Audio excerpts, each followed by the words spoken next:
So I see, oh, Jill Cox is joining us this morning also.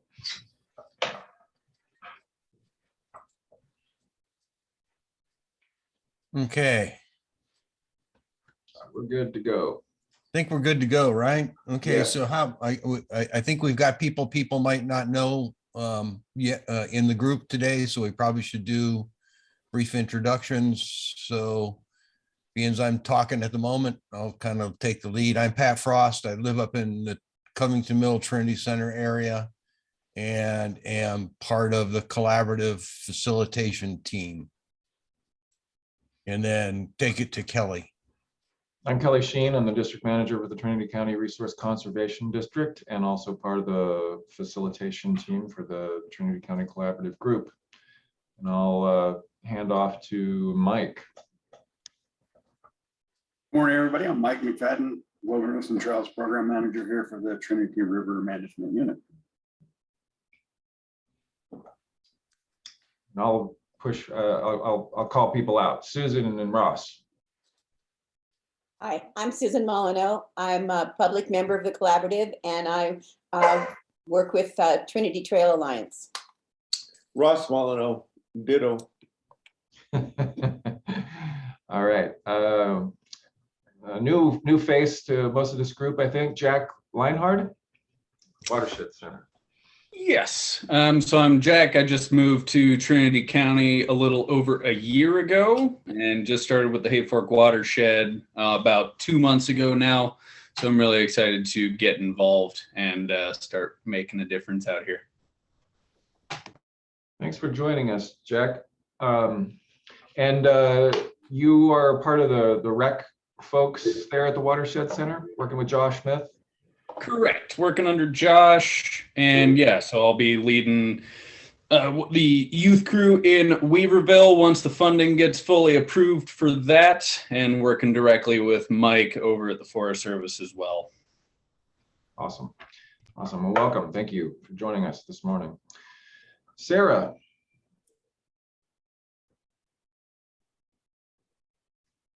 Good morning, everyone. I'm Sarah Akeridge, District Ranger for the National Recreation Area on the Shasta Trinity National Forest. Right. Morning, Sarah. Laura Broadhead. Hi, my name's Laura. I am the Assistant Field Manager for Recreation and Realty in the Reading Field Office for the BLM. Morning, Laura. Paul Hooser. Yeah, Paul Hooser, General Manager of Trinity Public Utilities District. All right. Good morning, Paul. Jennifer Mata. Good morning, Jennifer Mata, Field Manager, Reading BLM. Great. And let's see, Denise Wesley. Good morning. I'm Denise Wesley, the GIS manager for the Trinity Resource Conservation District. I'm here this morning. Thanks, Denise. Jill Cox, welcome this morning, Jill. Looks like you're still in your robe. Good morning. There's turmoil in my atmosphere right now. I'm sorry. Board of Supervisors for District 2, Trinity County. Nice to see you all. Thanks for joining us, Jill. Amanda, welcome this morning. I was a little surprised to see you coming on. I know. Well, I'm just playing a waiting game right now, so I had the time. My name is Amanda Berger. I'm the Executive Director of Ascend Wilderness Experience here out of Trinity County. All right, welcome, Amanda. And I think that is well, Carol, sorry, you moved. All the boxes. My box moved. Yep. Carol Fall, member of the collaborative, North County resident and volunteer at the Trinity Center, visitor center. So. And fire department, but anyway. Yeah, I'm at the fire department. Okay. Thanks, Carol. I think that's everybody then. So welcome to everybody who has been coming over the years, and special welcome to new people like Jack and Amanda. Amanda, great to see you joining us. I think it'll be really valuable. I see we do We actually have have two more Chris coming on. Lose. We have Chris Losi joining us And Dan Frazier. and Dan Fraser. So we'll let them introduce themselves then. Morning, Chris. Oh, good morning.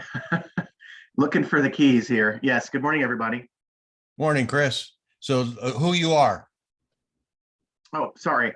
Had trouble finding the link to this meeting. Chris Losi, District Ranger, South Fork Management Unit on the Shasta Trinity National Forest. Okay. And Dan Frazier. Could you introduce yourself, please? Yes, Dan Frazier, Trinity County Board of Supervisors, District 5. And Thanks if for I'm not joining us, Dan. mistaken, Dan, you're also the chairman of the board this year? Yes. Welcome, Dan. Okay, welcome. Thanks for joining us. And Dan is one of two members of the Board of Supervisors who also are the Board of Supervisors representatives on the Trinity County Collaborative. So along with Jeremy Brown, I believe that's what Correct. was decided at the last board meeting. So welcome to both of you. So kind of busy agenda because, you know, it just seems like there's a lot going on or planning to go on. So kind of get going. So first off, kind of line officers reports on staffing kind of issues that are pertinent to recreation. So I don't know who wants to go first. If that's Sarah was kind of nodding her head. So maybe that's her. Yeah, I'll go ahead. I have some good news. Our archaeologist, Pete Schmidt, has returned from his detail on the Klamath National Forest. So we now have a full interdisciplinary team able to conduct planning for all types of projects, including recreation on the National Recreation Area again. And that's my staffing update. Cool. That's great. So, oh, Sally, we weren't expecting you today. I've got 20 minutes before I have to get back to another meeting. So if Okay, there's anything, let me know. So maybe Sally, we should get your spin on rec staffing issues. We got your report, though, I have to say, and I appreciate the written report. That actually is very helpful. Yeah, so I did a count of, I wrote 45 rec sites. I actually wrote them all out, and not including the wilderness trailheads, we actually managed 70 rec sites and day use sites. So, you know, double it is what my staff of 3 manage. And the 45 had to do with how many outside the NRA that are not overseen by the concessionaire. That's where I got that number from. So we manage 45 sites all on our own, and then another, 30 sites we're responsible for tenant maintenance on the list. And sites being things like campgrounds, picnic areas, boat ramps. They use, yep. And Trails and trailheads included in that? Not really, no. So I pulled that report from our infra database, and the only trailheads that we have listed are the ones with bathrooms. And of course we do have required maintenance that we do at trailheads that don't have bathrooms, right?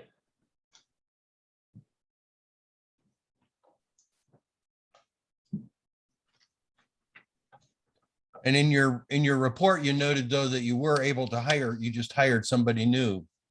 Yeah, we hired Logan. So those of you from here, you know Logan. Logan's going to be coming back, permanent year-round rec tech for us. It's a pretty big deal. Logan's great. So Logan we're who? really excited to have him back. Okay. Logan who? McLaren. McLaren. Ah, that's right. Okay, and you've got some detailing going on. I think, in fact, you're detailed to Forest in Oregon right now as a deputy ranger, maybe. Yep. And Mike is scheduled to go off and do something elsewhere also, right? Yep, so he's gonna be a district rep officer on the INYO, the Whitney, right, Mike? Yeah, cool. So Mike can handle all the trail stuff that's going on. Yeah. Is there any questions about campground recovery that I could try to answer in this time? Yeah, I think we ought to take that kind of stuff up. I don't know. So post-fire related issues, right? So maybe you can give us updates on at least on the campground side of things. Sure. So Cliff just actually came in this morning and gave me an update on what's going on there.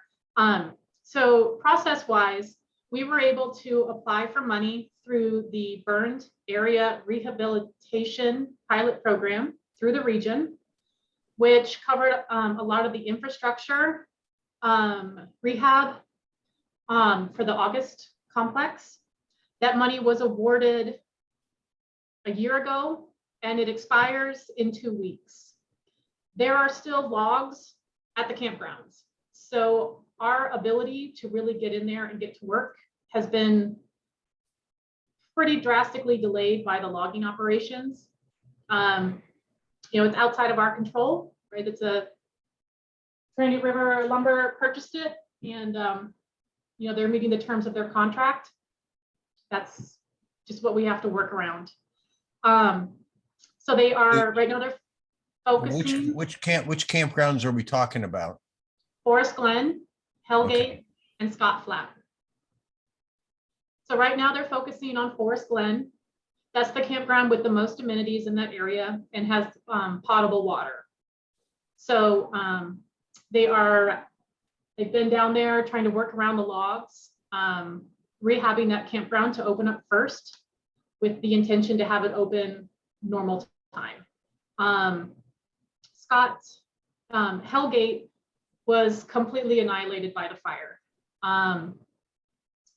There is a lot of work to do in there, including installing a new CXT toilet in the spring. It won't be a CXT, but it'll be a bulk toilet.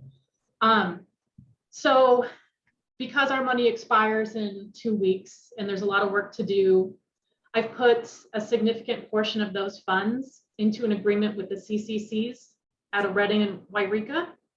So the hope would be once the logging is done this spring, we'll be able to get in there and have some staff available to help us. Supply chains have been horrible, trying to get the replacement picnic tables, fire rings, bear boxes, signs. So those are on order. Some of it has arrived, some of it we're still waiting on. Scott Flat is kind of in that same boat. It's not a fee site. We're gonna rehab it as best we can. But the priorities are gonna be Forest Glen and Hellgate first. So for Sally, for the monument and river complex fires, are you going to apply for fair funding for like Goldfield and stuff? So I have let Tara know that we need assistance requesting the bar. So Bear and Bar are two different programs. Just they sound similar, but they're very different programs. That the bar request needs to be completed. And I don't have anyone on my staff that can pull away and complete that request. Okay. So beyond that, once the money is awarded, you have 1 year to spend it. And I already have 16 agreements. I do dozens of contracts a year. We have one maintenance worker that's responsible for those 70 sites. We're also going to need help with implementation of that project outside our own workforce. We can't keep taking on these extra projects. It's too much. We're burning everyone out. So we would have the opportunity to request funds to rehab the trailheads through that same bar, Carol.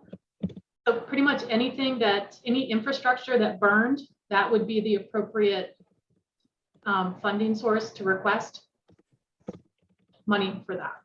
That money's only good for 1 year, and as we all know, trails are going to be requiring work long into the future to stay open.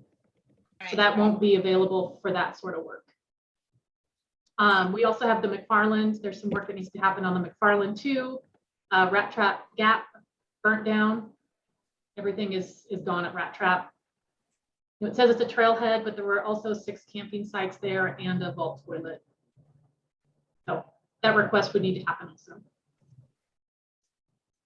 So other questions for Sally on this topic? Well, I mean, So it's something, I don't know that we need Sally's specific input, but at some point I'd like to ask how the collaborative can support getting more staff for recreation and, you know, increasing the priority and stuff. But, you know, Sally, we totally understand the limitations on staff, and you're doing an amazing job, but I just would like to have a better discussion on how we can, you know, raise the priorities or get you guys some help. So anyway. For later. Definitely, Mike and I definitely understand how critical this infrastructure is to the economy in Trinity County. So, you know, we're doing as good as we can. Oh yeah, totally. I mean, I wish we had the chance to talk to Rachel and Tara, because, you know, you guys have heard this 100 times that the Forest Service is the 800-pound gorilla on the, the recreation economy, but I don't know that they've really heard that. So we'll figure out a way to try to communicate better. I'm not sure if Sarah mentioned either this meeting or last meeting, but SRC was bought out by a new company. Cliff is the primary contact. Kevin, their manager on site here, is still here. So we definitely have a continuity of resources at the lake, which is nice. So you mentioned that the bar applications you don't have staff to work on them, and when are they due? March. And you kind of indicated you asked Sarah for some help. So, or did you Not ask Sarah. This isn't Sarah's district. I let Tara know that. Yep. That we And would so- need assistance. And so is there something in the short term we can do to advocate for somebody stepping in to help you get that application submitted? I mean, I don't know your role in with Rachel, but if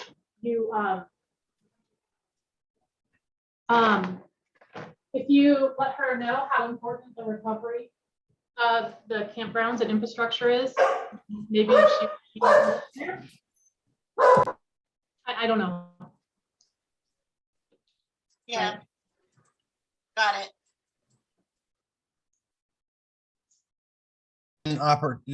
There's examples of third party helping each put together proposals for you guys also. I mean, a good example is the Watershed Center and the RCD teaming up to put together, do a lot of the writing for Joint Chiefs proposals. Maybe there'd be an interest, on Tara's part to get some help if the RCD and the Watershed Center have the staffing capability to help out with that sort of thing. Or, what about Trinity Trail Alliance, helping, cobble stuff together, because while it's only 1 year's worth of money, it's 1 year's worth of money. And that money can be put into agreements and contracts that go beyond that 1 year. That's like the CCCs that we have under agreement. And so it's not rocket science. There's Excel spreadsheets. Essentially, you would hope someone would be available in the forest to pull the information of what was there. Yeah. And you're just putting together cost estimates in a plan to recover that, to buy and reinstall all that infrastructure. So is the applications are due in March. I'm sorry about the dog barking issue, but she's jealous of whenever we're on the phone or on the computer talking. Are there any other kind of timelines that we need to be aware of that, where don't every winter, don't you guys begin kind of competing for money kind of in the forest? No, we actually we got our allocations. We submitted our project proposals for the marina money and the campground money back in October. And then we kind of just have our standard distribution of appropriated funds. So that was given to us right around the beginning of the fiscal year. Okay. Okay. Before we lose Sally, any other conversation thoughts on these issues and what we might be able to do? So, and Sally, you don't have any unfilled positions, right? On my current org chart? Right. There is one. Tara is going to fill it with a detailer to start. It's the GS9 vice Ramey position. And I'm hoping, it's a line offer decision of what those duties will be of that position. My greatest need right now is this post-fire request for that position, as well as taking on some of the agreements for me. RAC's going to be coming online, and those are going to be a bunch more agreements and a bunch more projects that we'll need to manage. And I need help with that. I can't manage 25 agreements. It's a lot. So you said it was a vice, I'm sorry, I didn't understand, a vice something position? It's a GS9 natural resource specialist position on our work chart. Okay. Thank you. Thank you. Thanks a lot. Thanks for all your hard work. So Carol, one thing you mentioned in your email that Kelly forwarded to me was the website. And I think that it's very important to make sure that the public knows what's open and what's not open.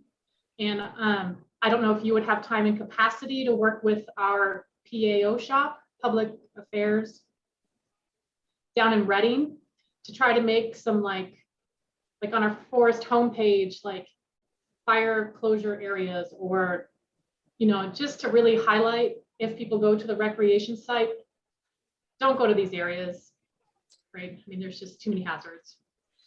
Yeah, I think we have some time for that. I mean, the shortest time frame is the publication, the Trinity Journal, because that's they're going to start compiling that information and publishing it, getting ready to publish it. So it'll be the hard copy. So they haven't, from what I recall, which my brain is pretty much multitasked to death, I don't think they've reached out to us yet. And that's 2 weeks away. And it's really hard for us to take on those emergency extra work, right? If they have known this is coming for months, we need people like that know these things are coming cyclically to give us the time to respond. Well, that was part of the reason I was asking for the updates today, because I was going to call Tony Reed. I've helped him with some of the other inserts and say, okay, Tony, you need to have a special write-up about how, we've had all these fires, so don't expect things to be the same and be prepared for blah, blah, blah. So I was going to encourage him to do that. And then usually they just take the stuff off the website. So that's why. But we all know, Carol. Yeah, I know. They don't know. So and Sally Morris used to be the one that did this, and she was a lot more in the loop. So now I'm thinking with Tony, we need to really tell him, okay, if you're going to start, featuring different things or whatever, here's the ones to feature. But that's why I asked that information today. And then I was going to try to, work with them. The hard part is I don't know line officer intention on keeping the forest closures in place. And then, trails like the South Fork River Trail are indefinitely closed. So until Susan, you had.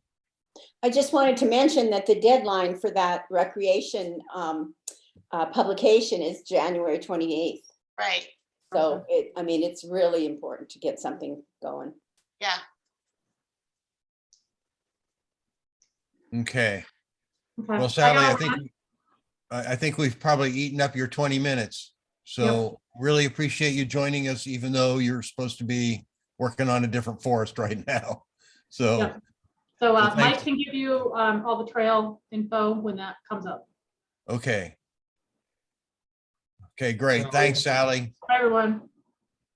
Okay, so back to our agenda. So any other staffing updates that we need to know about? How about BLM?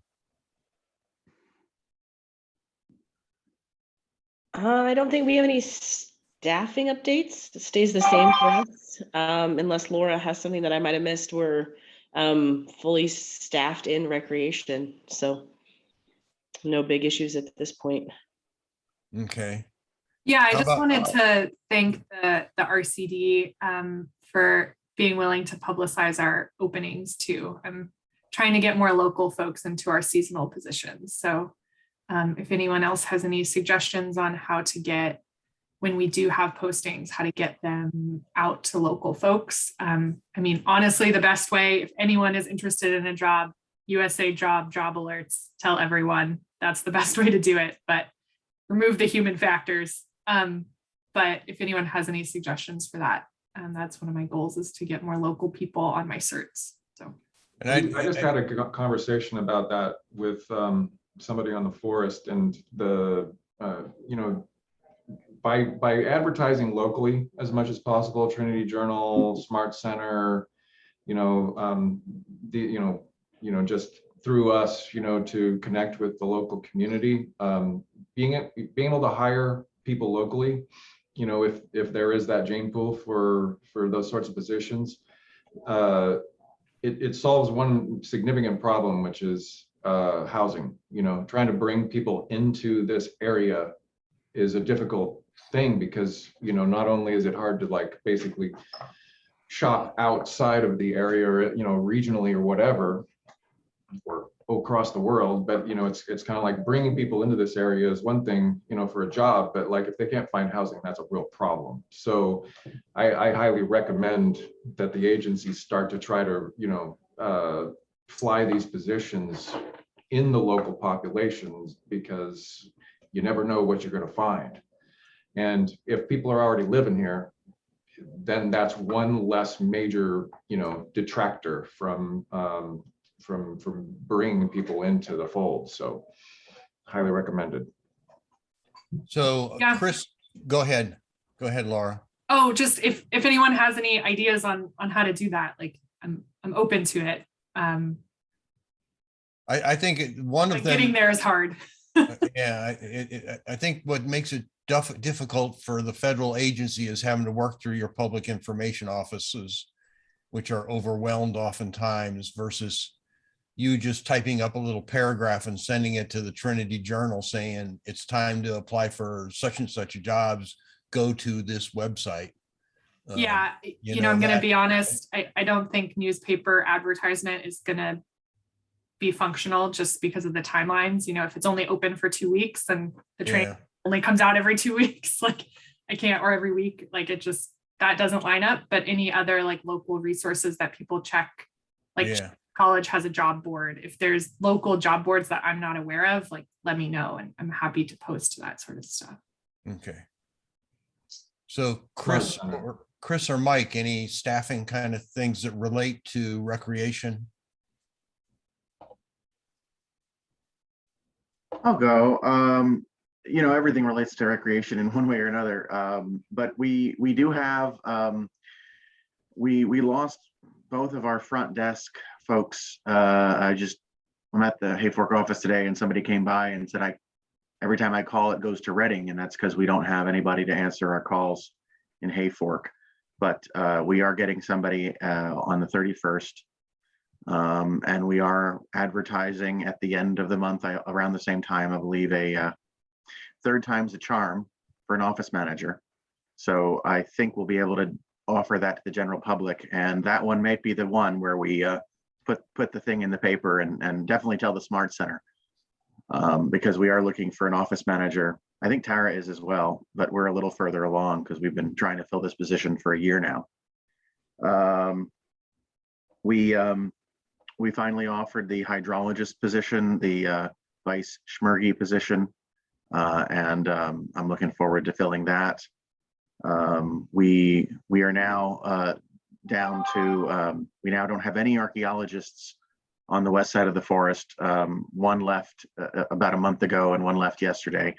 But we do have a detailer and waiting for that to be processed. So, Okay.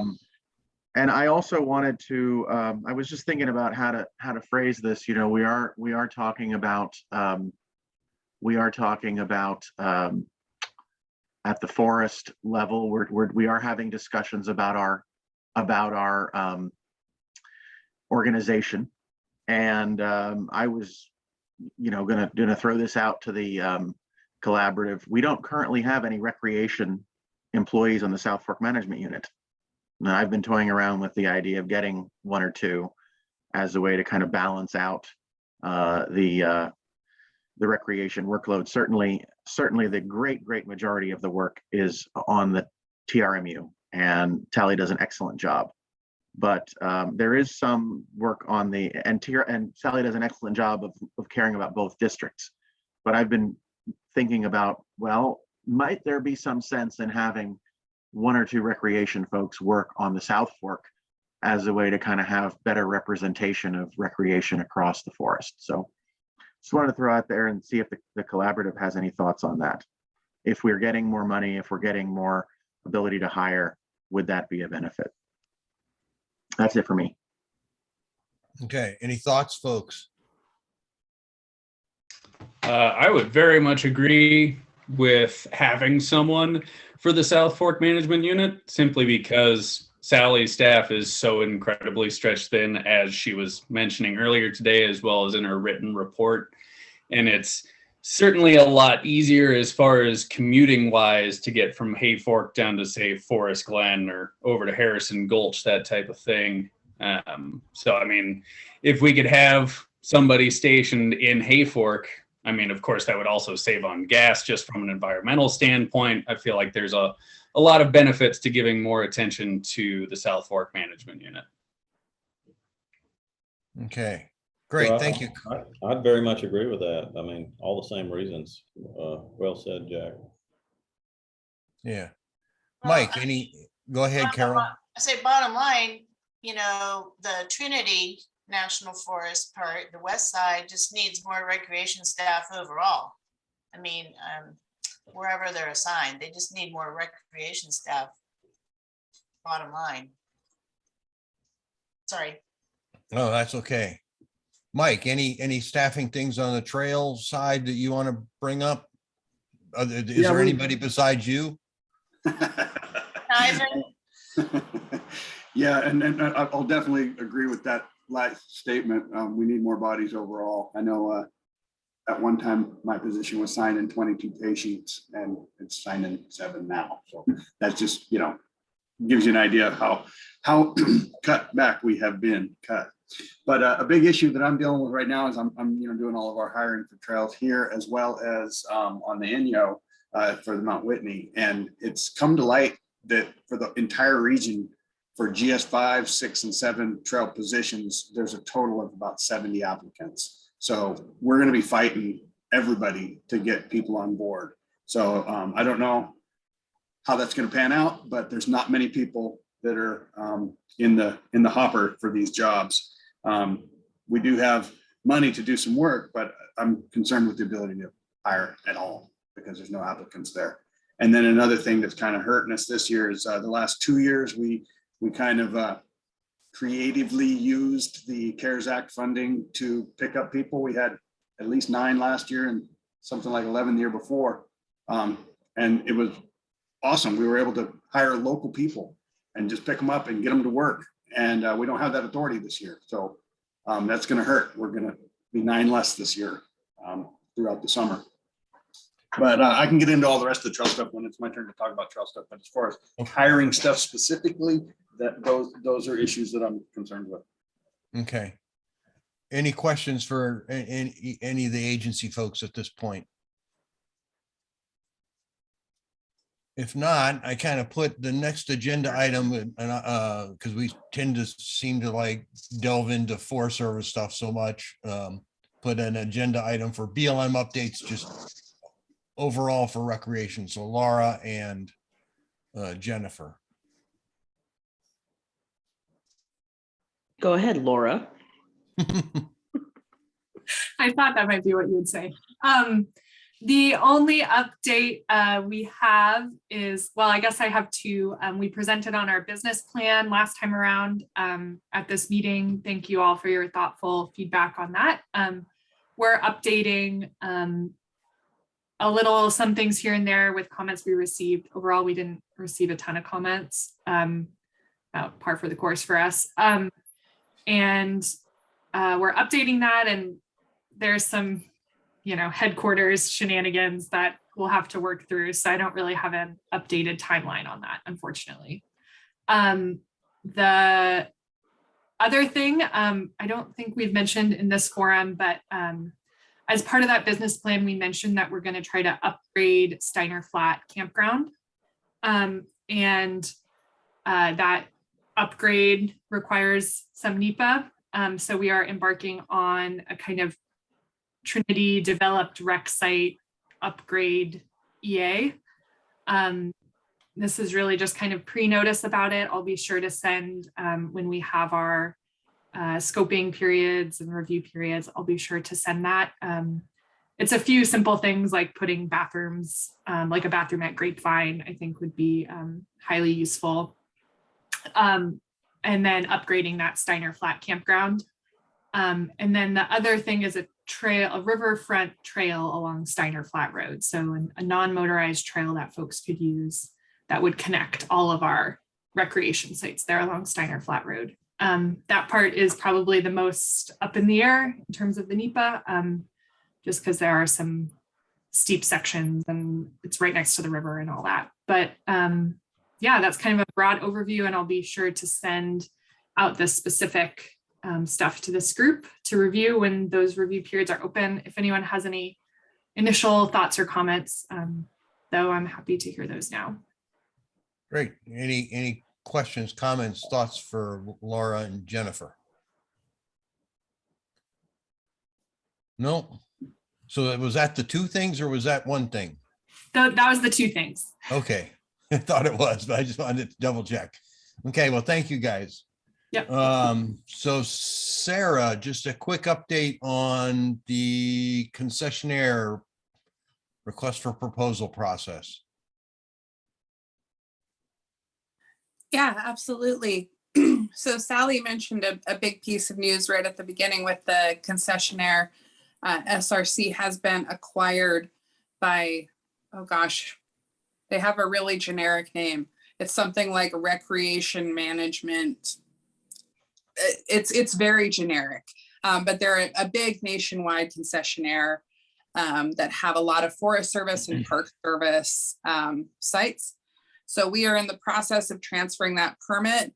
I don't know that it will actually get done before the new prospectus is advertised, we're still looking at April for that, and also April or early May for a field visit for applicants. One of the interesting things that we are dealing with this prospectus, and then also nationally for our concessionaires, are the insurance requirements. Basically, it's extremely difficult, as most homeowners know, it's extremely difficult to get homeowners insurance in the woods in California. And so likewise, our concessionaires are facing those difficulties with insuring campgrounds and recreation facilities in the woods. And so we're having a lot of discussion here on the Shasta Trinity and then regionally and nationally about what this is going to look like from an insurance perspective in order to be able to have a concessionaire manage our campgrounds. So that was maybe a little in the weeds, but that's some of the bureaucracy that we're dealing with behind the scenes with the prospectus, and it's on track. Okay. Questions on that topic for Sarah, or just a kudos for keeping it moving along? So the existing permit is good for another year, is that it? It's good through this year. So it's Okay. good through 2022. We have the prospectus that's going to be out, I think, April or May. And then I don't remember exactly when it's going to be closing, and we'll consider things, but I think that's around August, September. And then hopefully have a new permit out for 2023. Okay, great. Thank you. So next topic is yours too. So kind of update on Minersville. And I think from the last meeting, you had said there was an expectation of draft statement of work coming out before long. So kind of how's that going? Yeah, so I think I mentioned that the really big kicker in terms of moving the Minersville project forward is getting some actual design beyond a conceptual design for the boat ramp. And what that unlocks is our ability to start NEPA and planning with our interdisciplinary team. And it also, moves the project forward concretely. So we're not just talking in circles about a conceptual design, we're actually talking about an engineered design. And so, I'm restating some of this because we have a lot of different people in the meeting relative to our last go around where we had fewer. So what has happened with Minersville since our last call is that our engineering team did put together a draft statement of work for a 30% design on Minersville. That went over to the California Department of Boating and Waterways, and they gave their input, review, and their checklist for contracts. My understanding from our latest updates from our engineering staff is that is still on track to go out towards the end of this month. We did have some turnover in our engineering staff at the forest level. I'm sorry, I guess I should have mentioned this in our staffing updates. It's because okay. it's like whole forest level. And I was just thinking myopically about my district, as I'm inclined to do. But our forest engineer, Pete Cates, retired at the end of December, and Kelly Nolan is currently the acting forest engineer. Kelly Nolan was the primary person working on Minersville, so I don't think that will disrupt this process, but it's just more turnover in that shop means that sometimes people get busy. But as far as I have heard, it is on track for this month, that 30% design contract. Cool. Great.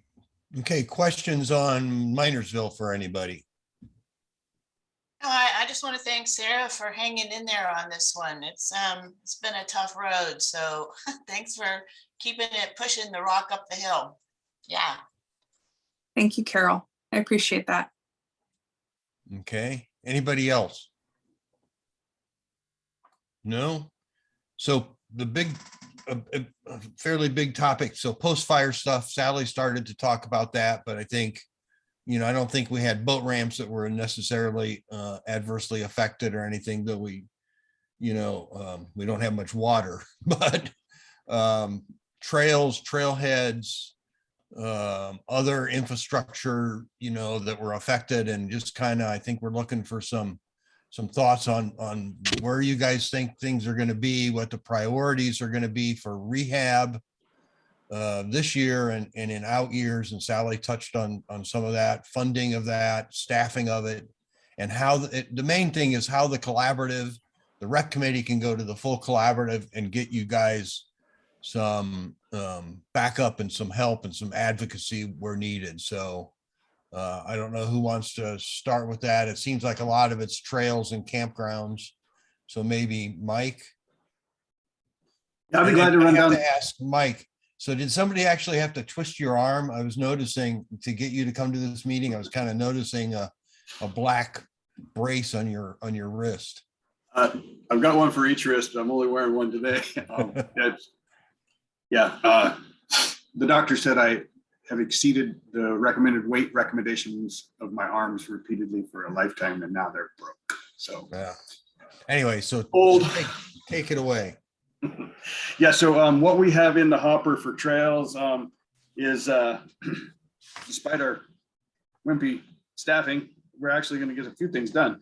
I'm just going to run down the list if you guys want, and then we can go back in and talk about specific areas. Sure. Okay, so for the GOA projects, Get America Outside Act, we have an ESCC crew, which is Eastern Sierra Conservation Corps. They're going to be working on the connector between Landers and Parker Meadows. It's part of the loop that's been under construction for years. They're going to finish that up this summer. The Backcountry Conservation Corps crew, they're our group that goes in for 5 months and just lives in the woods. They're going to be working on the Doe Lake Trail, Granite Lake, just past Stoddard, that area. So that's fortunate that we had that lined up and now it caught on fire. So we actually had a crew lined up already to go in there before the fires came. So that's going to be a boon for that area. You know, we're a big, slow moving boat and it's hard to get things to move quickly. And so it was just fortunate that we already had a crew lined up for that. So they'll be able to clean up the Stoddard Lake Trail and that whole area while they're in there working. And then other work that's non-GOA funded, we have another Eastern Sierra Conservation Corps that's going to be cutting out the Salmon Summit Trail. And that'll be, you know, starting at Red Cap, High Point, and working all the way through Cecil Lake, you know, the entire Salmon Summit Trail, which has been, for the most part, effectively closed since the fires of 2008 wiped it out. And then the brush was thick enough by 2011, 2012 that it's been effectively closed. But I think the snags have all fell at this point for the most part. And so this should be a pretty good project that'll stick for a minute. It's not just going to grow back over and have 10,000 more snags fall on it, because we've had enough time to go by. Our backcountry crew is also going to be completing the Tangle Blue Trail reroute this spring before they move up into the higher country. And the Pacific Crest Trail Association is going to attempt to open up our section, which is 18 miles, you know, from the Carter Summit to Highway 3. It's going to be a daunting task in places. I went up there as the trees were still smoking when I went in there and looked it over, and the DG up there is going to be a very persistent problem. A lot of that area burned so hot that the granite spalled. You know, rocks were bursting. It's going to be a legacy project in that area for years to come. We have volunteer groups going out. In July, I believe Ascend is going to have the youth crew, and they're going to go up into Foster. And then we're going to have the adult crew. We're not sure where they're going yet, but we've got 2 trips with Ascend. The Wilderness Volunteers are going to be going up into Union and working at all those trails in that area. We've got the Bigfoot Trail Association. They're going to be spending a week doing the Packers Peak Trail. All these volunteers I'm talking about is a 1-week obligation for them. And then we've got the Take to the Hills group. We're going to put them in the top of Mumford Meadows and see if we can address some of the fire suppression damages up in there to our trails. And then we still have some money left over from the August complex for using SEA crews in the Yolabolas. So we're going to have 6 weeks or so of SEA time working on Yolabola trails and 2 weeks-ish time for red salmon complex. So they'll be in the New River country with a 5-person crew. We do plan to do early log outs on Canyon Creek, Swift Creek, and Stewart Fork with the trail crew of 2. We'll attack those. Can you just slow down just a second? So the last 3 were Canyon Creek, Swift Creek, and what else? Stewart Fork. Okay. Thank you. So yeah, feel free to tell me to slow down. I know I get to rambling. But those are the ones we're going to try to have our own staff just get in there as soon as possible. And maybe the Packers, if they have a minute, will go in and help with that as well. Then let's see. We're going to attempt to hire 2 to 3 people to be the Monument Fire Trail Recovery Crew. We did get $90,000 or $53,000 to fix 12 miles of trail there. So that's what we're doing with that money, is we're just hiring 3 people if we can pick them up. Luckily, one of them's already on board. He's a rehire and he's a real strong trail builder. So we're putting a lot of pressure on Alan to do 5 people's worth of work. And then we do have the standard 2 people that we're getting back for a 50-50 crew. Half the time they're doing trails, half the time they're doing wilderness patrol type duties. And a lot of their trail duties are leading these volunteer crews that are coming. We're also been talking with the Backcountry Horsemen of California, Shasta Trinity chapter. If they get successful with the rack proposal, they'll have a little bit of money to help, pay for their fuel. To get So up there and stuff. is this the Allen Hill group? That's correct. Yeah, they got all their money they asked for. Perfect, great. So what we're planning to do with them is traditionally we have them help pack in our crews and pack in our different groups that need to have, a freight train of mules to bring on all their stuff. But we're gonna go back. In the past, we've used them as more of a log out hit squad. And so we're gonna try to kind of split that up where they help with some of the packing, but we also are gonna help have 3 or 4 of them that are just, coming up on their 3-day weekends or whenever they can come up and logging out trails so to open them up. And we're gonna have them focusing on that whole eastern front up against Trinity Reservoir there, from essentially Rush Creek all the way around the Horn up into Big Bear, Wee Bear, Little Bear.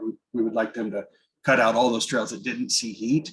I think that's the best use for them is to open up trails that they can be successful on. I don't want to tie them up on the north of the Coffee Creek Road. Some of those things that 3 people could work for 3 days and still see their truck at the end of the project at the trailhead. So we're going to focus them on those ones that we can open up places for the public.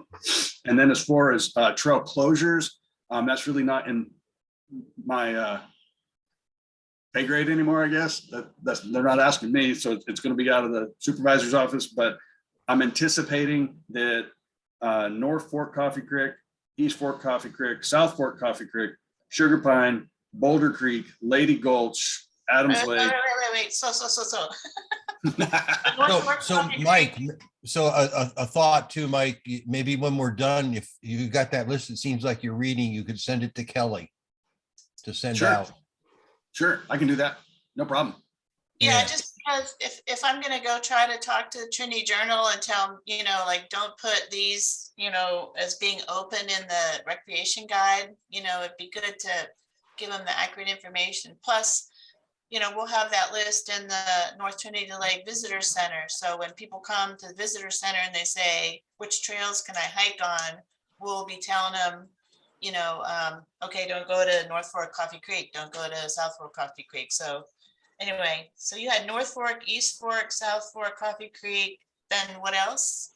Sugar Pine, Boulder Creek, which is out of Goldfield. Yeah. Lady Gulch. Okay. Adams Lake, Steville, and Eagle Creek. Are these the trailheads themselves or the trails or like the access to the trails? Because the question that I would have is we kind of all realize that a lot of the roads that get out to Swift Creek or Boulder, like those roads are starting to get pretty worn. And we know that there's like access issues, there had been access issues. So with the fire, I haven't seen the fire footprint in relationship to these roads that actually access the trailheads. I would be curious to know if there are going to be like problems on the roads themselves, just getting to the trailheads. And so does this list include those or just the trails themselves? I'm speaking only of the trails. Most of these trails are accessed off the Coffee Creek Road, which is, open currently. There's a lot of stuff moving around up there though, above that road. And so I'm sure if we get another gully washer, we're going to have a whole another pile of stuff in the road. So I can't really project what's going to happen there, but it's a pretty critical road. I imagine they're going to open it. But these trails I'm listing, these are the ones that I feel like they're going to either need to put a forced closure on them or put up a sign that enter at your own risk. I don't know what they want to do with them, but these trails are most likely going to be in this condition, for another 4 or 5 years. These are the high DG areas that really burned hot. And it'd be one of those things like every 2 months we could go in there and reopen them because there's going to be that much movement. I hope I'm wrong. I really hope I'm wrong, but from what I'm seeing and the indication of, you know, what happened to Coffee Creek Road, that's going on in that whole back area. It happened last time we had a fire in there, the Coffee Creek fire. There's just a whole lot of movement going on. I know when I rode in to deal with the Hodges cabin and the bridges that burned up back in there, you know, we had a crew of 12 people working in front of us to open the trail. 2 days later on my ride out, there was places that were almost closed already, just with the DG sliding down the hills, just windborne, you know, disturbance. So as soon as you start adding, you know, water to it, it's going to be amazing what's going on back there, is my guess. You know, I'm not trying to say it's a good thing or a bad thing. It's going to be amazing. The earth is reshaping itself back in there right now. It's hugely catastrophic fire. So have you guys done an assessment on road access from things, you know, from areas like Hobo Gulch or Denny side of things, or like I said, Swift Creek? Like I said, I didn't know exactly where the fire moved and how much of it, you know, may have affected things like, did culverts burn out on roads just getting out to these locations? Because, you know, Swift Creek is like a, what, 12-mile drive on dirt roads along Forest Service to get out, even just to get to the trailhead. So I would just be, I'm just wondering, like, have you guys looked at that yet? Like, well, you know, we were fighting fire till it snowed and rained. So there hasn't been a whole lot of inventory for that, you know, actual inventory, but like the Swift Creek Road didn't see heat at all. Stewart Fork Road didn't see heat at all. A lot of that stuff along the lakefront didn't see heat. You know, the fire ran down the Coffee Creek area, but a lot of those other areas, the roads didn't see the heat. So I think those should be in good shape. And same with New River Country. The Hobo Gulch Road, you know, the fire ran over the top of it, but that's a whole different soil type in that area. And I don't see a problem with that road. Okay. So what else, Mike? Or is that? That's pretty much the bulk of the bad news. So if you've got specific questions for any of it, I'd be glad to try to answer those. Well, actually, there was a lot of good news in there. You know, I mean, the first half of what you talked about are all the various volunteer crews you've got coming in, you know, getting really good work done. And again, I think, you know, everybody always likes to focus on the negative things about the Forest Service, what they don't get done, you know, but we need to do something to somehow highlight all this amazing work that's going to get done this summer, you know, that that you've cobbled together from all these various sources. I mean, that's a lot of really good, that's a lot of work, you know.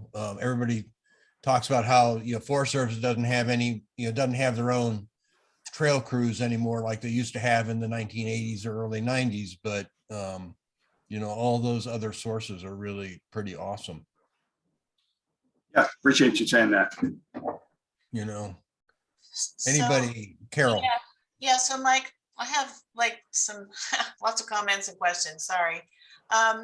So Randy Spencer was up on the Caribou Trail, those 5 kids that were up there Thanksgiving and got snowed in, and he said the Caribou Trail out of Big Flat, you know, was same thing, a lot of DG movement and spalling of the granite and stuff. So any idea if like, so if somebody, Big Flat Campground's going to be open, so people might be up there trying to figure out where they can hike, so they could do the Salmon River Trail, I'm thinking, but any feedback on like Caribou or Yellow Rose or those ones that go up out of Big Flat? Well, the Caribou Lake Trail, that's Klamath National Forest. That's their part of the fence. You know, that's not on us, so I don't really know what they plan to do. I know I've been speaking with their rec and trail people, and they're in the same boat as us. They just feel like this year, the amount of money that we got to do the recovery is just a pittance. It's nowhere close to what we need. So I know that's a very important trail to Klamath though. So whatever that's worth.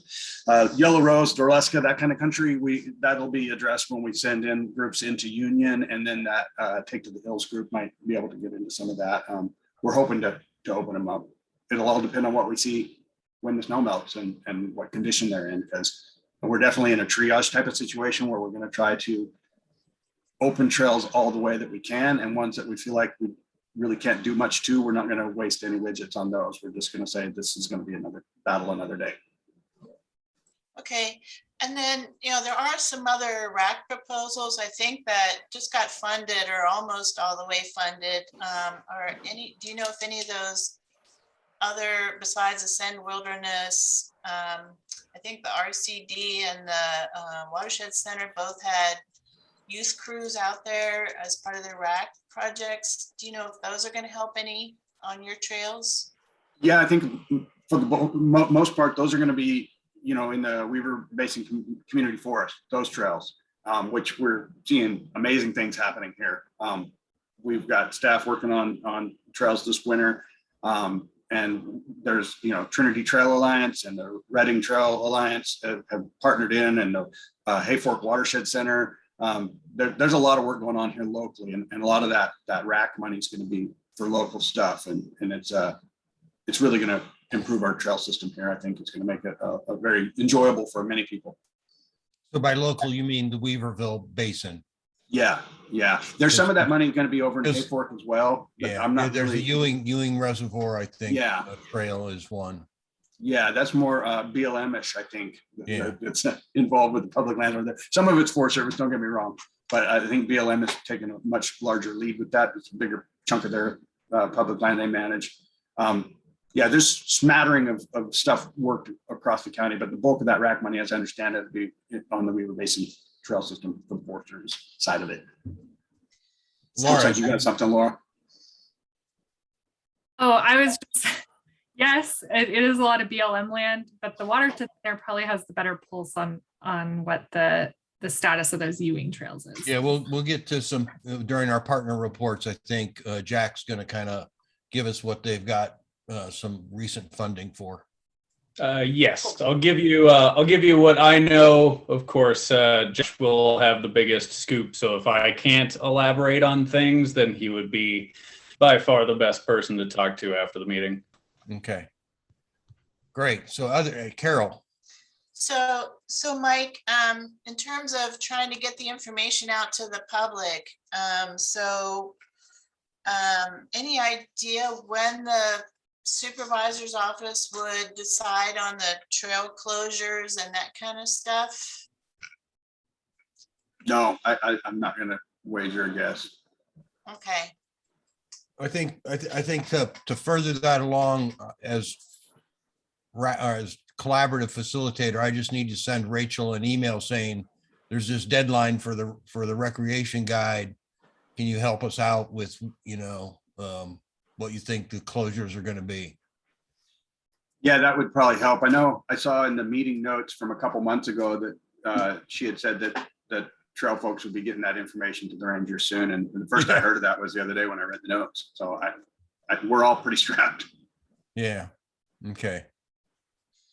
But generally, so what I'm hearing is, like, for the North Trinity Lake Visitor Center this summer, what I'm hearing is don't direct people to go up Coffee Creek. Send them up Swift Creek, Stewart's Fork, Long Canyon, those kind of areas. That seems like those areas, at least they're going to be working on the trails and they're not going to be closed. Is that a decent summary? And anything around the lake, they'll be good, but otherwise, I don't know where to send people. Yeah, that's a decent summary, Carol. And then, a lot of the stuff below the dam, on the west side of the Alps is still in the same condition as it's always been. The monument fire didn't really attack too many of our trails and nothing that was really popular to begin with. So, it may have actually helped. It burned out Manzanita Ridge. That hasn't been open for years. You can't drag a dead snake to those Manzanita patches, and then you're battling the cartel everywhere you go in there. So all that stuff got burned out. So yeah, what you just said is about right. That all that front country that didn't get burned, and the Four Lakes Loop and stuff like this, those are going to be in the same condition they always are. And we are going to make an effort to get in there and cut the logs off them for, the stock traffic and the big ones that people can't get around. But for the most part, foot traffic isn't nearly as impacted as stock. So we're really hoping that Country Horseman can pull through for us on that. And And what limited resources we have is going to be focusing on those areas to get them open. Okay, that's great. That really, really helps a lot. Thank you very much. That's perfect. Appreciate it. Great. Real quick, Mike, because I don't think you really mentioned directly, but a couple of really important ones up in that area are Stoddard and Tangle Blue. It seems like the access to those are okay, but I know there was fire down on both those lakes. So will there be, if there was fire on them, will there be closures on them, or will they still be open? I don't see those getting closed. The Tangle Blue, the fire came down on the lake side of it. The trail itself, none of that saw heat. And we do have a crew going in there early spring to finish that reroute that gets it off the old Jeep road and reduces some stream crossings. So when they're in there, they're going to be addressing other issues like all the way up to Marshy Lakes and tied into PCT, that kind of a thing. And then as far as Started goes, I was actually working on that right as the rains came. So I was riding around in that country quite a bit, and those trails are in pretty good shape. We'll have snags coming down for sure, but the fire was doing really well through there. I don't know if any of you guys saw Ivan's videos he posted, but we were packing crews in and out of there while it was actively burning because it was such a low severity burn. So that's going to be an area that in 2 or 3 years, it's going to look way better than it did post fire because it burned up a lot of the understory and the brush. And the big trees seem to be doing just fine. I'm sure we'll have a few extra snags, but I see Stoddard as being open. And like I said, we're going to be putting our backcountry crew in there.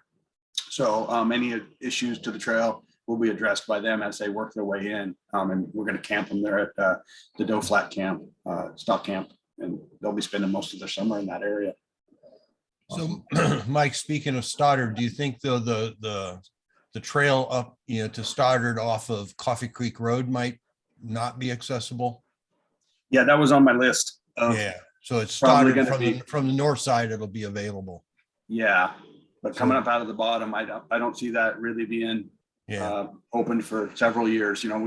If we open it, which any time we get money to do these things, we'll do it. But I don't think it's going to stick because there's going to be a lot of trees coming down and a lot of ground movement. And so we'll open it as many times as we possibly can, but it's going to be years before we can make it stick. Great. Thanks, Okay. Mike. Anything else on the post-fire trails, campgrounds conversation? No? Okay. So kind of related, in some ways, because its source of funding is kind of status from Title II RAC proposals 2021. I think we kind of talked about, but I thought, and Jack will talk in greater detail about Watershed Center new trail kind of funding. So we talked about, I think the RAC, as it relates to trails, fully funded the request from Ascend Wilderness for their program, which includes trail work for some of their backcountry trips. The RCD got funding for trail work in the Weaverville Community Forest.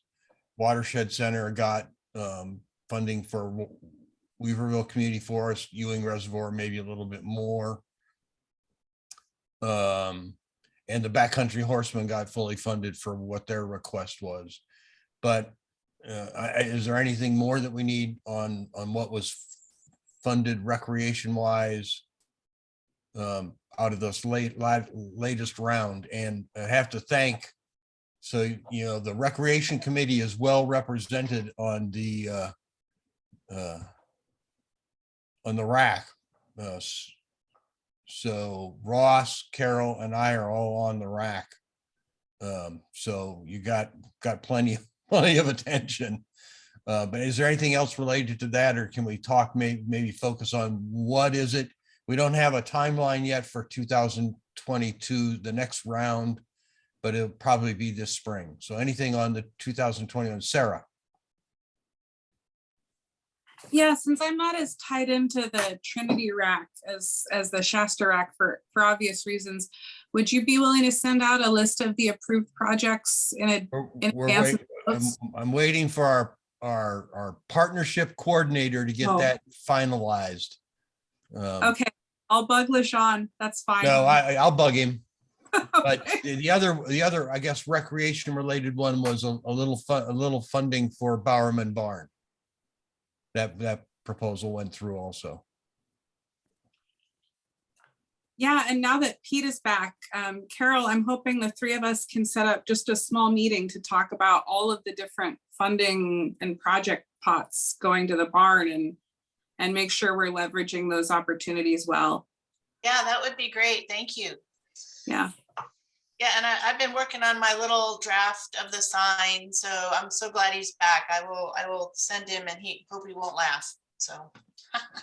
So one thing that I think RAC members were surprised about with the round of Trinity County RAC proposals that we had this last fall and early winter, it was that there weren't any proposals from the Forest Service to speak of, except for a couple from Mad River Ranger District and Six Rivers National Forest. So wanted to take this opportunity to talk about recreation related projects, not just the Weaverville, because we were heavy into funding things in and around Weaverville and not so much in Hayfork, South Fork Management Unit, or up in the North Lake, or even downriver. So just wanted to get people's thoughts and begin to formulate some ideas, that can be submitted when the next round comes out, probably this spring.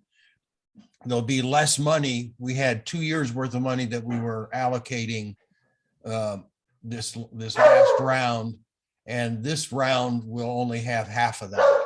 So we'll have 400 to 450,000, but that's still some serious coin, so anyway, just thoughts on possible, and recognizing the Forest Service staff are really limited. I think you need to tell us, what your priorities are, and we as a group need to think about how we can help support getting those proposals put together. They're not that hard to put together. So anyway. I just would like to comment a little bit about that, because I was on a couple of those calls and I heard that communicated out. But just from the RCD's perspective, and this may have been partly the case with Watershed Center also, was that we're in such direct communication with the agency folks.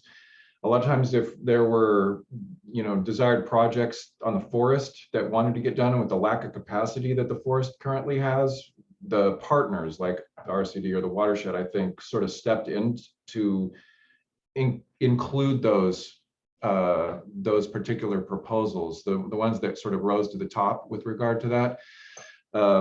And so I think that's why there weren't like direct proposals coming from the forest, or at least from the Shasta T side of things, and where we don't have that direct kind of connect as close with Six Rivers, which I think is why you saw some from Six Rivers, but not so much from the Shasta T side. Point well taken. So anyway, what are some project ideas? Yeah, go ahead. I second what Kelly just said. I know when I first got here, the Forest Service was applying for RAC money, and I went to one of the meetings and we had $15,000 or something, and there wasn't quite enough money to spread around, and they were going to cut everybody by $1,000, and I was looking at all these nonprofits and these other groups that was going to be extremely impactful, and I said, withdraw our submission, and then everybody else was whole. And I personally find it absurd that the federal government needs to be depending on the RAC to get our job done, and when we've got all these partners that are doing amazing things. And so that's why I don't apply anymore, is there's not enough money to keep them whole, and the reality of it is, even if I get more money, I don't have the staff to make it happen anymore. So I really, really appreciate the nonprofits and the RCD, Watershed, these getting that money and getting that work done. And we talk to them all the time and we coordinate on these things. So, that's why I don't apply anymore. Okay. It's being really, really well used where it's being used, the RAC money. Okay, well taken. So what are some project ideas? for anybody to submit. So I appreciate what Mike said, and I get that. So I guess the thing would be maybe the I don't know, the different proponents need to explain better what they want from the Forest Service, and then the Forest Service can pass that on to the partners. You know, so if it makes better sense for the Forest Service not to be the applicant, but to have a partner be the applicant, I love that idea. But, you know, so something like, you know, my little project, the Long Canyon bathrooms, that was part of something we talked to Sally about, a potential GOA application. I know I think she turned that in, but then, you know, she's really super busy, so it didn't make it from then the Forest Service to a partner, that would be a potential RAC project, if that makes sense. So anyway, I'd like to suggest that one, that I know you guys need to be doing NEPA for it, but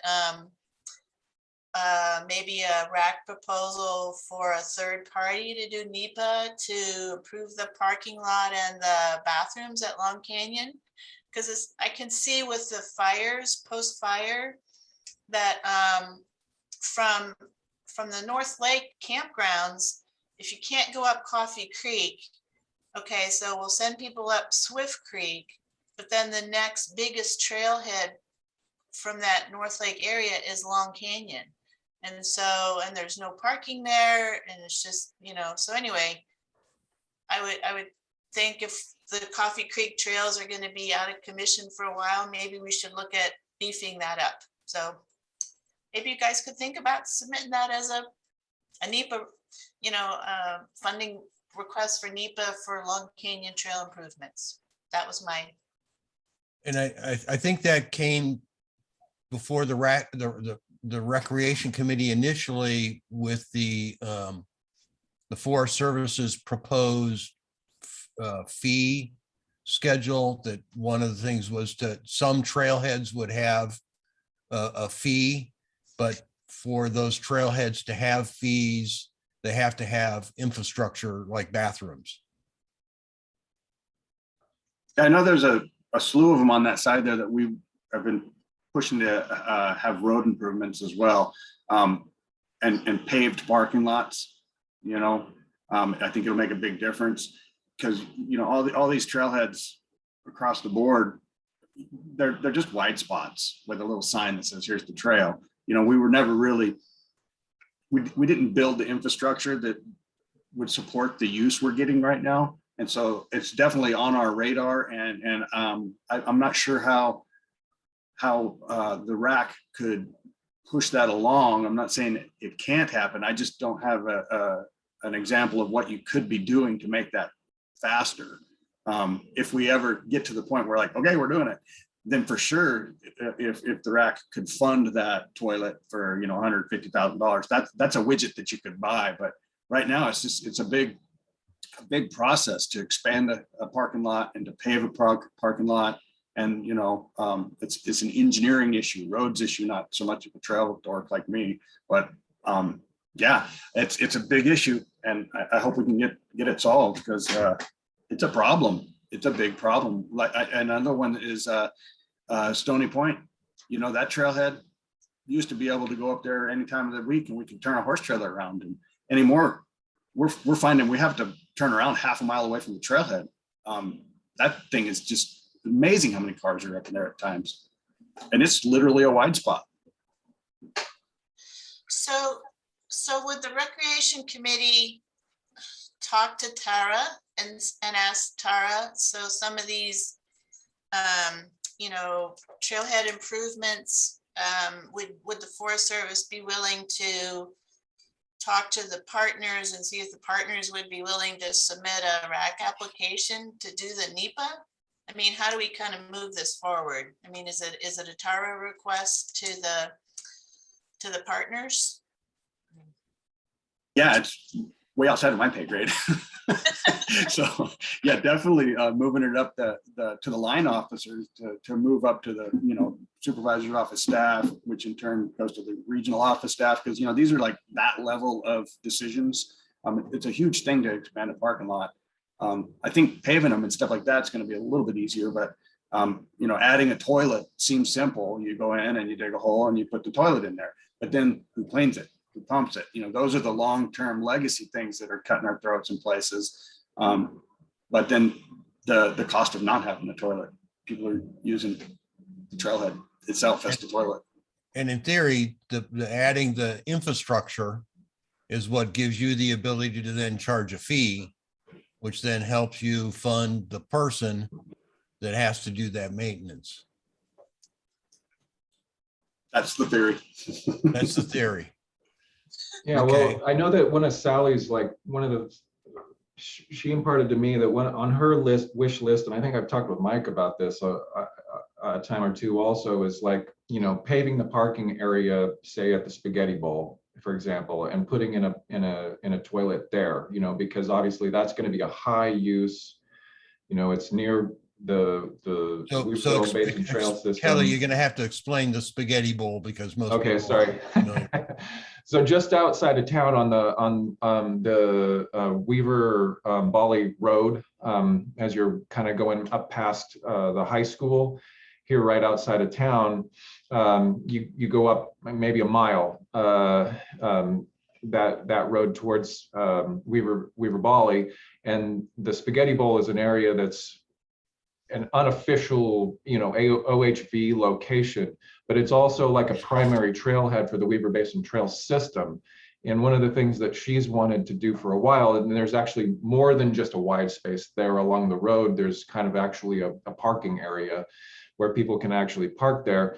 So one of the things that I know that, you know, it's like I said, I've talked with Mike and Sally about this at different times, but getting a paid toilet there, because of, I mean, not paid, like a toilet that's just, you know, regular use for, you know, it's on Forest Service land. It's, you know, there's a lot of usage from, you know, whether it's during bike racing, you know, equestrian, et cetera. It's a primary trailhead for the Weaver Basin Trail System. So having, you know, paved parking lot area there with a toilet would be like pretty beneficial to the Weaver Basin Trail System just in general. And so I know that was kind of one of her higher priorities also, just because, you know, obviously, you know, these trailheads like up Long Canyon and whatnot, you know, see a lot of traffic as well, but the sort of the consistency throughout the year for this particular one is one that I could see, like, as a partner, the district could easily step into, you know, into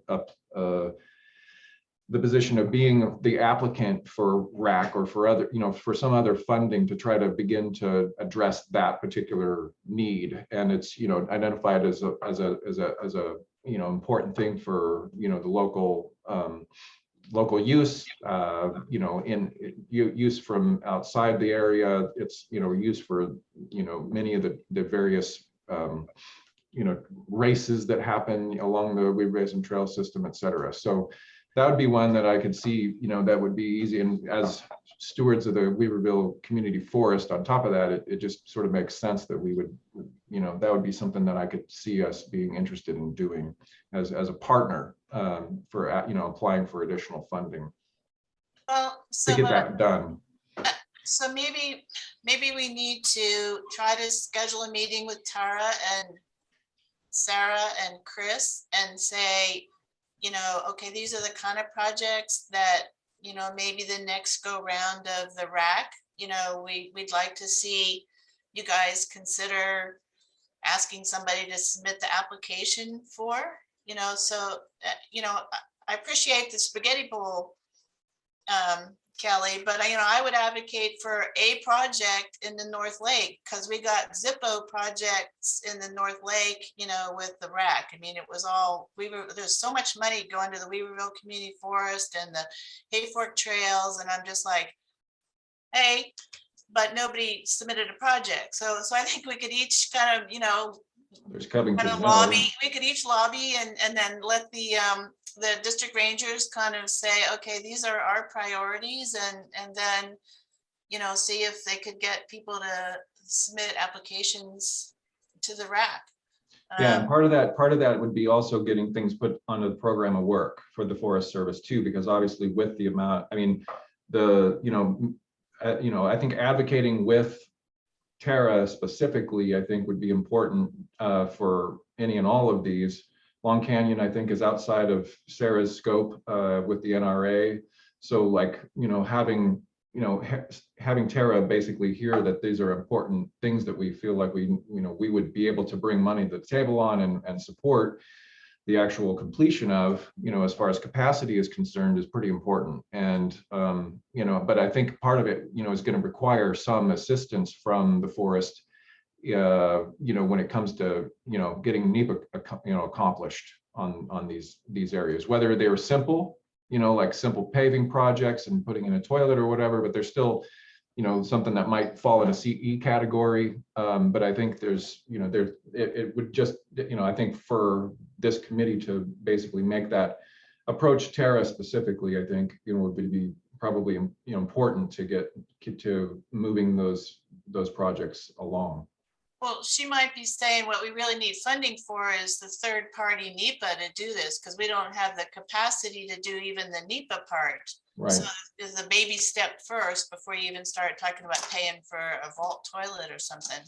So Understood. I mean, it would probably need to be phased, but it would definitely, I mean, they're still going to have oversight over that NEPA as well. So, I mean, just getting them on board with the idea, I think, is pretty important. Then yes, I think there would be, some value to, trying to acquire some of that, maybe RAC funding, depending on like what, what's anticipated to be, what level of NEPA we would anticipate moving forward with. And something I haven't heard for a while, but on that whole end of the world there, Carol, up in your neck of the woods, something I think would be a great amenity for everyone, especially with the low lake levels we're having, when people come into the campgrounds and they're not able to make it to the lake without bringing a jerry can to drive their Jeep down there, is that lakeside trail. That's a huge amenity for people to be camping and, have a nice pathway for the kids to ride bikes on. And it's a draw to the area. And I don't know, Ross. Yes, I've been waiting. I think last time we met, Sarah, we addressed the part right across from Stony Creek, that armored slope that has the culvert in it that's so bad. And I'm glad that we have Mike here, because we've had everybody's input on that, and it brought us down to lake level. And that was originally thought of by Sarah Braxton and Sarah and Leslie Yen. She liked the idea. I hate the idea. I've been really vocal about hating the idea. We got some new faces in here now, and I'll tell you what, to come in at the top of that level and go down that rocky slope is terrifying on a bicycle. Hiker, not so bad. And then you have to go up the other slope to get that elevation. And when Mike and I first walked it, we thought of adding to the armor slope, not taking away any of the armor rock, adding to the armor rock, and just building a path that goes over the top of the culvert, where the culvert comes out at the top. So you'd go across that problem area. You wouldn't lose any elevation. You wouldn't gain any elevation. We just want to make a nice trail across there. And Mike even suggested at the time it's something the Seas could do with their 27-man crew or is to carry more rock in there and build a nice trail right across there and go across there. I call that the trail of least resistance. So you don't go to the bottom of the lake. When you're on a bicycle and you're going down a rocky slope to the bottom there, you don't fall on the trail. You fall on the high side or you fall on the low side. If you happen to fall on the low side, there's going to be blood and broken bones. If somebody is coming along and sees that option, and you can see clearly where it climbs out, you're just going to take the road. We want to keep them off the road. So we want to make a nice trail above that culvert. And we've heard from everybody their opinion on it. These aren't mountain bike riders. These aren't bicyclists. And so that's my take. And of course, I divert to Mike all things trail building. So Mike, if you've had a different idea or another idea, or you can see that, but I want to make a nice trail that goes over the top of that, where that culvert comes out. There's some trees right next to them. I've sent y'all everybody pictures over the years, and it has been years. And I just want to get them through that problem area, out the other side, and I don't want them on the road, and I don't want them to go down that rocky slope, because Leslie Yen says she was a bicycle rider, but not a mountain bike rider. Leslie weighs 12 pounds. When she goes down a slope, I weigh 230. When I go down the slope, it's terrifying for everybody involved, you know. And you don't want to fall. You don't want to fall on the low side. There's no place to fall on that rocky slope. I just want to go across that area in the path of least resistance. I don't want to deal with that culvert. I just want to go across there and go on. Yes. And, you know, maybe part of the answer would be, you know, this is going to be in stages. It's a lot of mileage to be putting together. So, you know, places like this, the culvert that comes out of the swim spot seems really sticky. So why not grab 10 miles of trail to build that doesn't include that, and just stitch some campgrounds together? You know, this is going to be a piecemeal effort. It's not going to be a rooter to the tutor. We got a trail around the lake in a year type of thing. So that would be my advice, is grab the easy sections, you know, go around the point there and connect Bowerman Campground to, you know, Hayward Flat or whatever that one is. I'm not a campground guy, I'm sorry. But there's a lot of lakeshore out there that could have a beautiful trail on it and connect campgrounds and give people a place to play. And we're only talking about the first mile of that trail. You know, that was all they set in for NEPA. And I'd also address what Chris is talking about, recreation. By the Forest Service own numbers, that every dollar spent on recreation returns $6. So yeah, I'm all for adding more recreation in the south part of the county. So, Sarah. So I'm curious, Mike, you're on detail with the NU for how long? And I'm mostly thinking about this from the perspective of trying to plan a field trip that you could be a part of on this trail topic. Yeah, I'm supposed to be helping them out into May. Into May. Okay. Beginning of May, yeah. Are you going to be doing that from here or there? I don't want to tax you while you're on your detail for sure, yeah. But I've from Sally, you know, multiple times that if we were going to try and make progress on the trail, you'd be a great person to do a field trip with. So yeah, well, I've looked at a lot of it, and I got, you know, a game plan for a lot of trouble spots. Several years ago, I was allowed to go in and root around, and so yeah, I don't think it'd be a whole lot of my time, because I've already got game plans for a lot of the problem areas, and the non-problem areas aren't problems. But as far as doing it during my detail, I could probably sneak a day or two in here and there. You know, I'm only going to be physically down there towards the end of it. Once the snow's gone, I got to help get their campgrounds open and work with the concessionaires and things like this. But for the most part, I'm going to be working out of Weaverville for the next couple of months. Okay. You better do it soon before there's more snow here. Oh, I thought you were going to do that. Better do it soon before Ross dies. No. No, you're not allowed. I figured this is what's keeping your heart pumping. Well, and I am available to walk the trail anytime. So maybe as an aside, you know, if we can help set that up, that would be great. So yeah.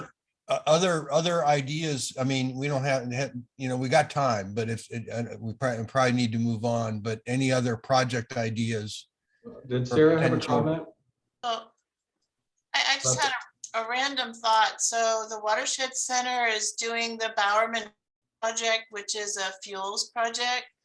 But like Mike was just saying, if there were easy parts of the trail that would come up, you know, through Forest Service land, that are in the area that they're already looking at? Could they fold in, like some of the trail NEPA as part of that bigger project? Because they're already doing the Bowerman Ridge and along Highway 3 and all that. Anyway, that's just a thought. That'd be a Xander probably question. Because they're looking at some of the campgrounds, right, Sarah? So we did have a meeting with the Watershed Center and the TRMU staff, the fuel staff there, to talk about kind of what's in what bucket of NEPA as far as the Trinity Camps project that I've mentioned a few times versus the Bowerman fuel break. And right now the purpose and need focus is really not covering recreation. And so it wouldn't be the intent to move forward with NEPA for the trail as part of that process.